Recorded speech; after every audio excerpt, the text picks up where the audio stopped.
A follow-up tonight on a CTV News investigation into the death of 16-month-old baby Mac at an unlicensed Vancouver daycare. CTV News previously reported the daycare operator Susie Yasmin Saad, who faces criminal charges and a lawsuit, allegedly broke the law 3 times by having too many children in her care. Now we have obtained records that allege Saad broke the law a 4th time the day baby Mac died, and the local health authority is also admitting for the first time it could have done more. CTV's David Malko has our exclusive report.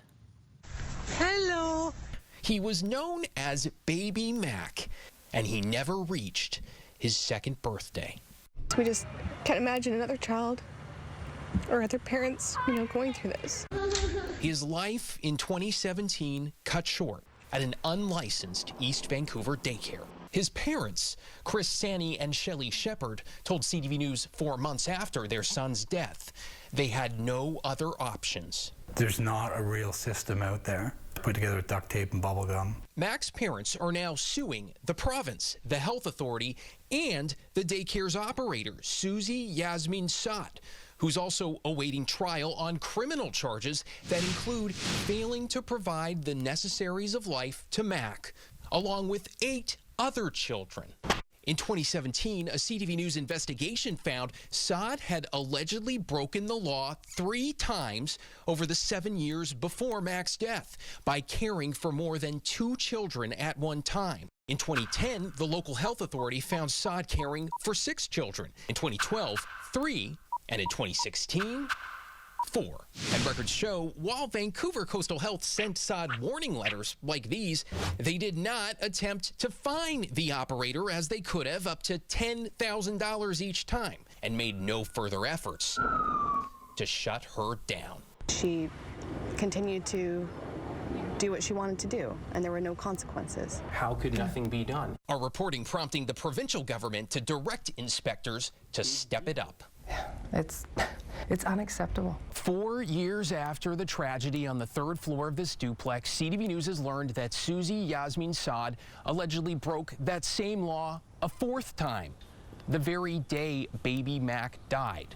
In a copy of the official police report obtained through publicly available court records, a patrol officer responding to the 911 call from the daycare writes, Saad was taking care of 5 children today, all under the age of 18 months. CTV News reached out to Saad via her lawyer and did not receive a substantive response. Does anybody know where Yasmin is now?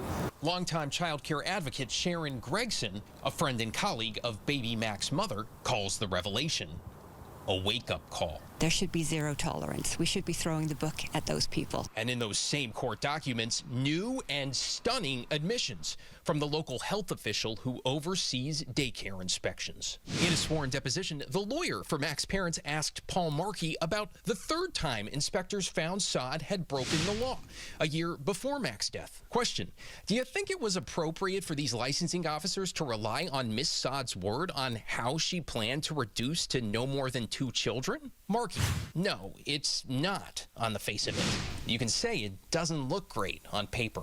Though taking Saad's word for it after 3 violations over 7 years appears to be exactly what Vancouver Coastal Health did. Records show a licensing officer, instead of following up that final time in 2016 with a visit to the daycare, left it at a phone call. Question: there should have been a follow-up site visit, because we know, don't we, that we can't count on Saad's assurances to change her behavior to operate a daycare that's not illegal. Markey answered, exactly. And what it really does is tell us how far we have to go to make sure that tragedies like this don't happen again. Vancouver Coastal Health did not respond to CTV's request for comment by deadline. As 4 years on, the chain of events and potential warning signs that led up to the death of this curious toddler, Hey, Mac, what you doing? still leave lingering questions. David Malko, CTV News, Vancouver.